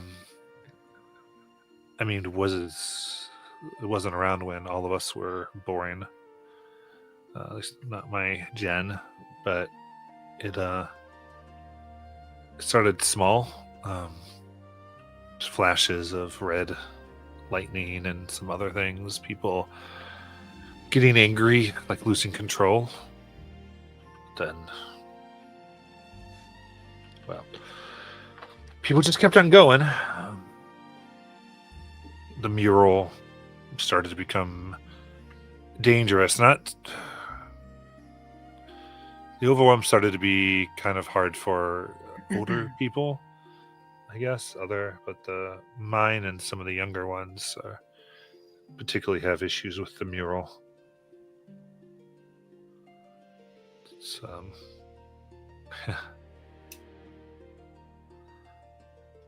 I've been working on being there longer and longer, trying to figure it out. Haven't got as close as I did today when I saw all of you in there, but I had seen a few of my friends go that way. I was a coward then, and anyway, I hope I helped. Looks like you guys were doing pretty good on your own. I don't know.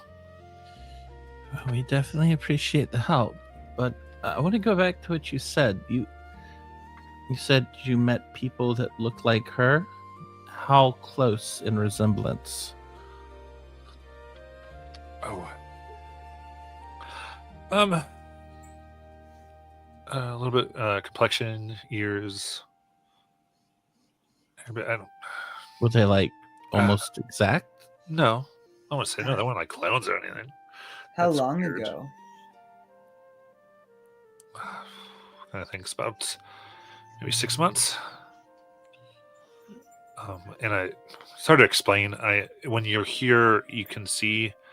When you're here long enough, people start to see things more clearly. But there's a certain signature around different folks who are from elsewhere. Like, Where- you've got a bunch of vines growing around you, points to Ace. This kid's like squatting around him.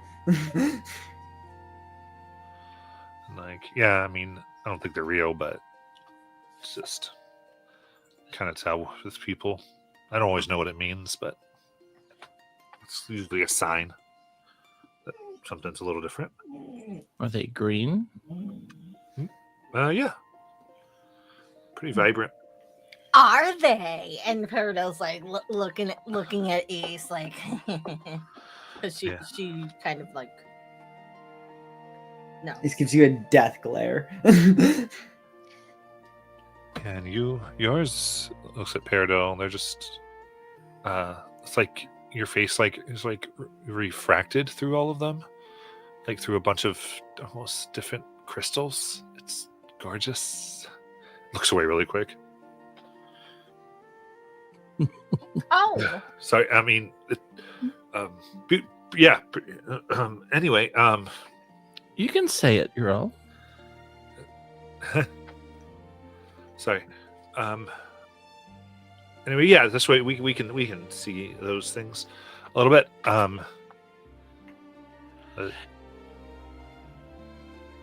So your name, is that like a coincidence? What, Yarrow? Oh, Yarrow. I thought you said Ural. Yarrell. Ural. Okay. So what else do you see with Perida? Had you ever met the painter of the mural? Oh.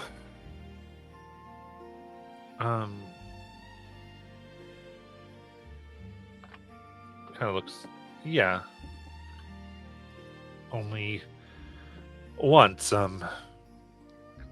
He was not doing good. I tell you that. Did You he know? have? I'm sorry, go ahead. Well, did he have any of those kind of, like with the thing, the pretty light you see on Peridot and the vines you see on Ace? Was there anything to see about him? Yeah.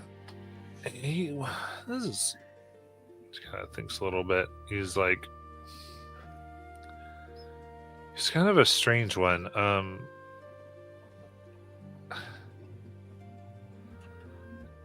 He had like, I guess you could say, black smoke.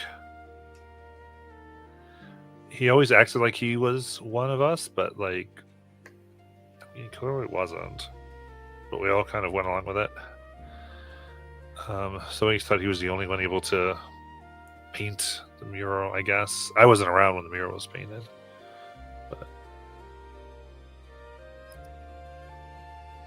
Wait, so the mural like is painted actively, like a lot?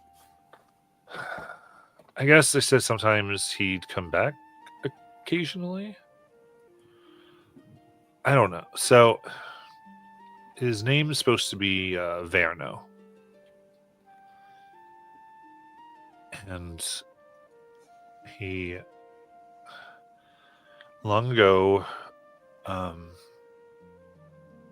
was with it just says he had a group of people who they tried to fix things, I guess. Though that's funny in of itself, because you talk to people, they go, everything was always great. What were they trying to fix? Oh, things. Idiots.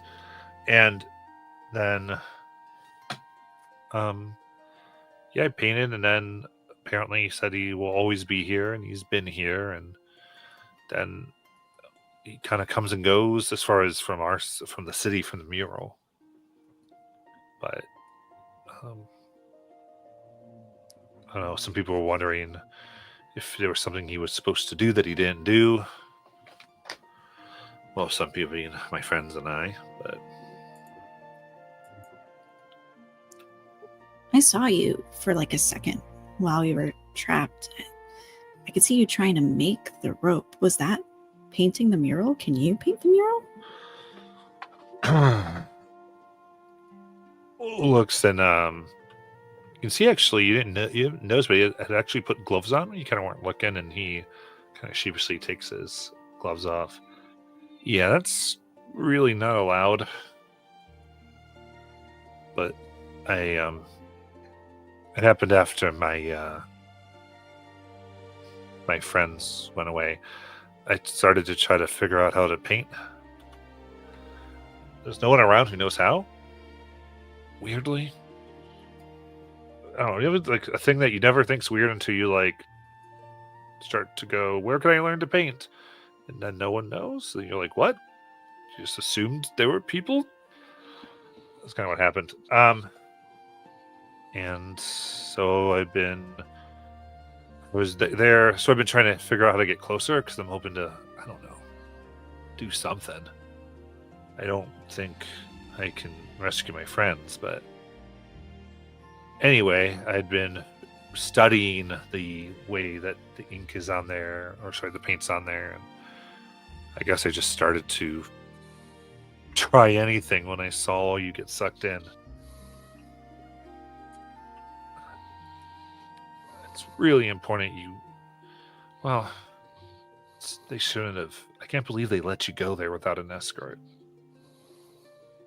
That is really weird.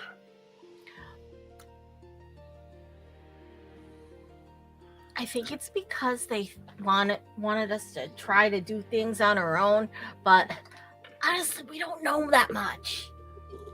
Well, I'm glad to help. I mean, if you like. Oh boy, because we definitely need it.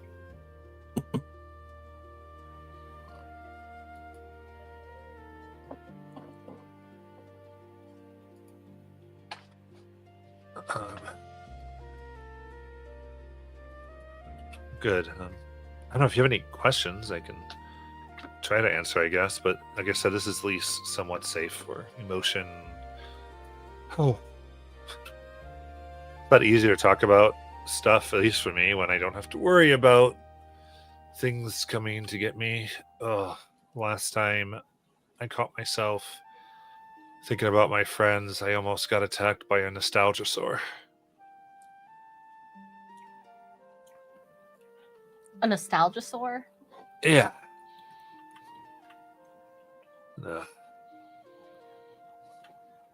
Really, really big. About 20 feet high.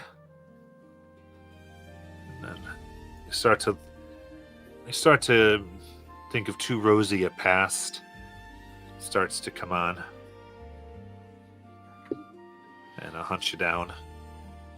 It's actually really scary. But I was actually, that's where I found this place. I found one as I was running from it, and I guess it killed my scent.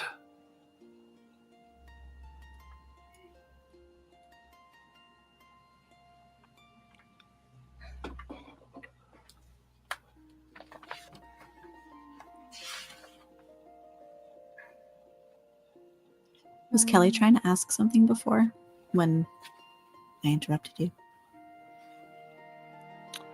I don't think she would ask it again, like here.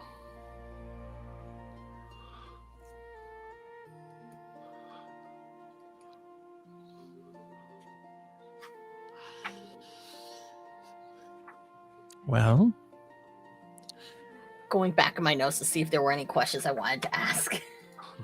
it sounds to me like whoever this was using a certain type of paint, but you say you've painted it yourself now, so that means that it must just be paint, right? Just regular paint, and maybe it's Oh. more of a location. Well, it's not regular paint, no. It's it's kind of one of the things I had to figure out was how to make the paint. Sorry, I never actually told anyone or talked about it before. It takes a little bit of work, but you have to. It's kind of like deciding that things don't bother you anymore, or at least telling yourself that.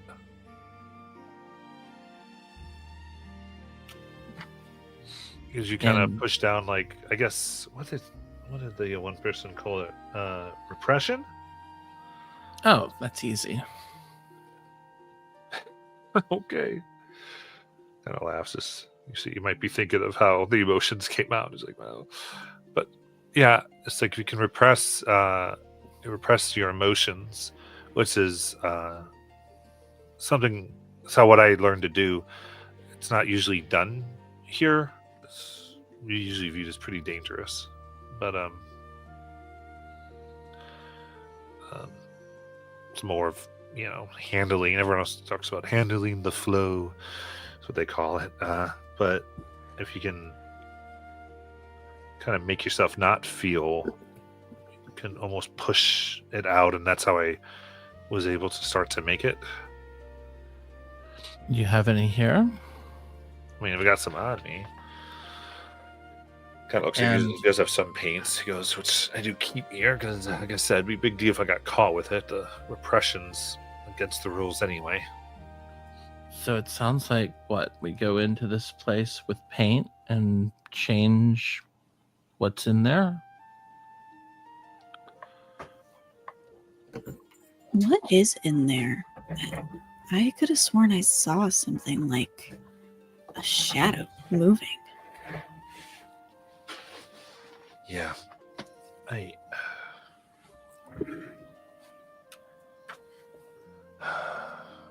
don't know what's in there. We started to get curious. We saw things moving too. But I guess it was like they kept on.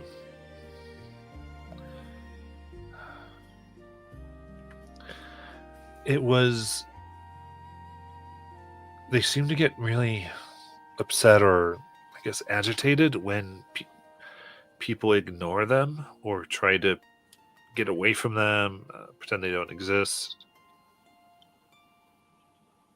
Like they're calling out, I guess. That's what happened to to me. I called him older brother, but he got scared when he touched it. His hand went partially through, and then when he recoiled, that's when the feels got him. The many and melodramatic. Nayland looks around sheepishly. Well, I think what Nayland is trying to say is she thinks this black smoke is the painter. I don't know that I think that. Well, The overwhelm is Verno? well, I mean, she's the one who said shadow.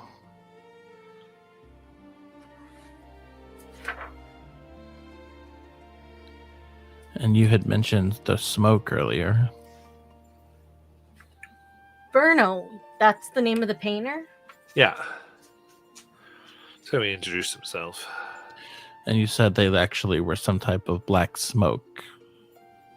But they passed themselves off as one of you. No, he just had black smoke around him. Okay, so had black smoke around him. Yeah, at least for to our eyes, just like he's got vines. Okay, so Nayland, you might have misheard. I don't think I thought he was the shadow. You have Right. like shoes with wheels on them? Yeah, No. I do. Oh, you know. Wow. I didn't know. I never met someone who could perceive their own before. Perceive my own what? Oh. That's okay. But you didn't ask a question? What? You didn't ask a question? Did you ask a question? Did I? I don't think I did. You didn't ask me about the shoes? I said there were shoes. And then you said you didn't know that they were. I What? said, oh. Your aura shoes, Kelly. Like Ace has aura vines, and Peridot has an aura pretty face. I am so lost. Okay. So you did not just say to me you have shoes with wheels. That's what I said. Because you do. Right. But I can't see them. I'm assuming. Unless you can. But Can you? Nayland, I am does that so mean lost. my face isn't Okay, always Jackie, he's seeing rollerblades around Kelly. That part I That's understand, but what he was saying wasn't making any sense. Okay. Because then Like- you said yes, and he said, Yeah. oh, because he said, oh, you can see them, because he assumes you could see them, because you said yes. Oh, okay. No, okay. So okay, shoes with wheels. Those are from my planet, right? They're called roller skates. Oh. Okay, cool. Yeah. Actually, I was part of a whole derby league. We all were, well, except for Nayland. And me. And And- Peridot, actually. And Leland, what do you mean? Oh, so Is- just you. Yeah. No, was just Peridot. is You're my very face not always pretty? No, it's always pretty. I just think some of us here find it especially pretty. Anyway, I'm not She's sure we pouting should at be. your face at you. He looks at Peridot like, oh, sorry. This paint business sounds bad, right? Like it sounds like the painter tried to repression paint over whatever smoke monster is in there, and it's not doing a good job of actually protecting anybody. Okay. So again, we're left with this question: are we talking about going into the mural with the paint, or are we talking about trying to create our own mural using the paint? I don't think we should touch the paint. I don't know why we would fix a fire by lighting more fires. Well, I'm just going with your idea, Nayland. Should we just like What? erase the paint? I don't know. I don't even know what's back there. Jarl, what is the like? What happens to you when you paint on the like when you do paint over it? Like, is there any kind of feedback? To be honest with you, the only time I had was just trying to get you all out. I was practicing here actually. It does a little bit and then it kind of evaporates. You can't stick here, so I figure it's safe because I don't quite know what is happening. But when I was painting the rope, it was, I guess, I don't know, like, it was like when you go to say something that you know, but you can't think of the right name for it. You know that feeling? Yes. It felt like that. Okay. Careless, what do you think? Yeah, what do you think?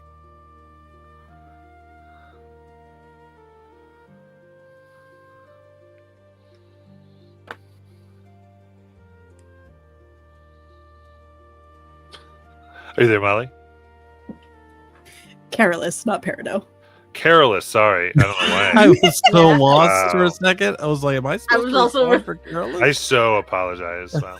I was slightly confused, but I was also taking down notes, so I was just nodding along, like, yeah, I what don't do know you why think? that happened. All right, so Careless goes, I'm gonna preview this. I mean, if when people don't deal with things, they can have pretty violent outbursts.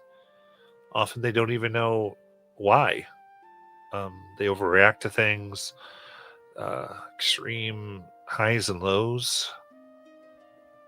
If Nayland's right that something's being repressed, I mean, I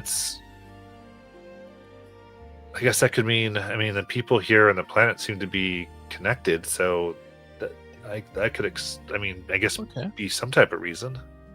So, Nayland, are you like holding something back? Excuse me? Me? Yeah, are you like repressing something right now? No, and I don't know what that has to do with the situation. Well, Careless just said. I mean, you have some weird connection to this place, right? Can we at least agree on that? Look, And I you- think that's some kind of fluke. So Okay, well, is it also a fluke that you keep making up all these sightings, like, oh, I'm seeing things, and All right, Kelly, I'm not making up anything. He literally, Careless just said I could be right. exactly. So why don't you tell us what you're repressing? What? I'm actually entertaining this idea. What are you holding back? What are you not telling us? What do you know?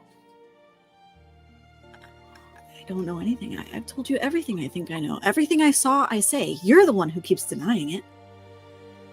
I am just keeping it real.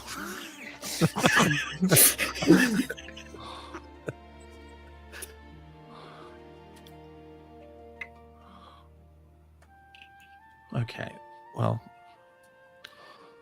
is it possible that the planet is repressing something then? The whole planet? Like, Just like at this point, I mean, anything's possible. all right.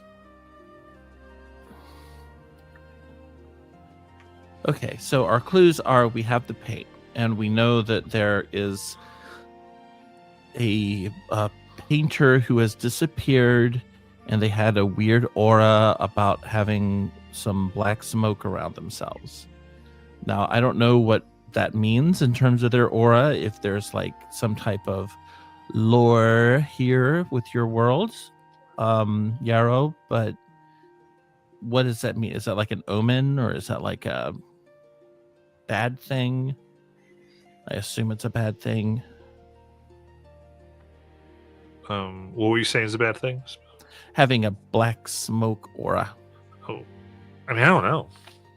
And I just, like I say, usually, like all of us look pretty similar, so it means he came from somewhere else, is all. Maybe he's hiding something. That's maybe what the smoke represents. Hiding in plain sight.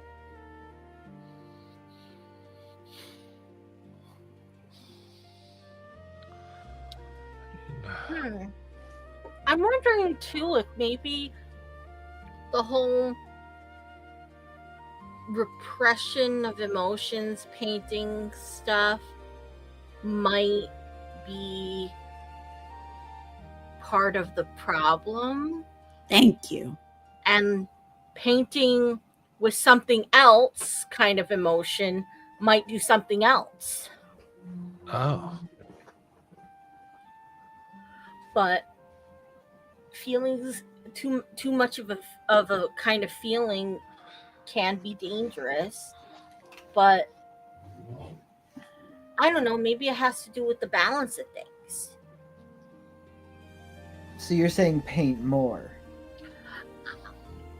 Maybe, but maybe we could also do some more investigating first before we kind of jump right into things. All right. So, Peridot, what do you think as far as a place to start? Well, we were going to investigate the emotion tornado. Oh, that's right. We just got out of an emotion tornado. Not even as one that was as bad. How did we get stuck in there anyway? Weren't we leaving? Oh, so that's what Helen meant by looking too hard at stuff. What did Pellin say? Or the person that we met at the beginning who told us about Helen. Don't look too hard at anything that changes color or in mirrors that stare back. And we all know someone did look pretty hard. We also all know that somebody here is an official vibe killer. That's It's definitely holding the not badge. me. He looks. Oh, looks like they let a vibe killer in there. What is wrong with them? I know, right? This is pointing at Kelly from behind her. Also, y'all, how do you get a license to vibe? Oh. I mean, there's a Sorry, there's a whole test involved, and you kind of practice. Whole vibe test. You have to go around in response to various places. Basically, it's just you just have to prove that you can be a part of the general vibe and uplift it, as opposed to bringing it down. I made a deal with them. I bet I could convince them to give me a positive vibe if you wear this, Kelly. Why would I wear that? Come on. Hey, seriously, why would I wear that? I mean, it's all through the DEE. It's fine. What do you mean? What? Oh, the Department of Emotional Expression.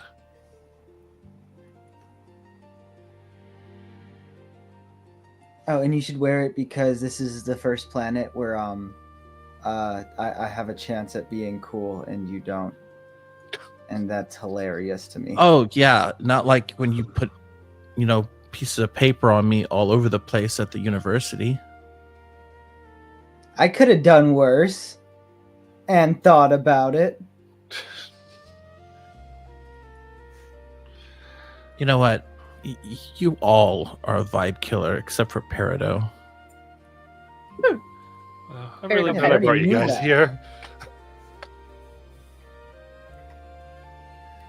He's like leans into Kelly and between like fake whispering. He's like, I already knew that, but these people don't yet. Keep that thing away from me, Ace. Looks up here. Going, so you're good at vibes then? I think I always bring the best of vibes. I'm sure you do. She kind of like looks over to Kelly and be like, kind of look on her face. I agree. Peridot is kind of awesome.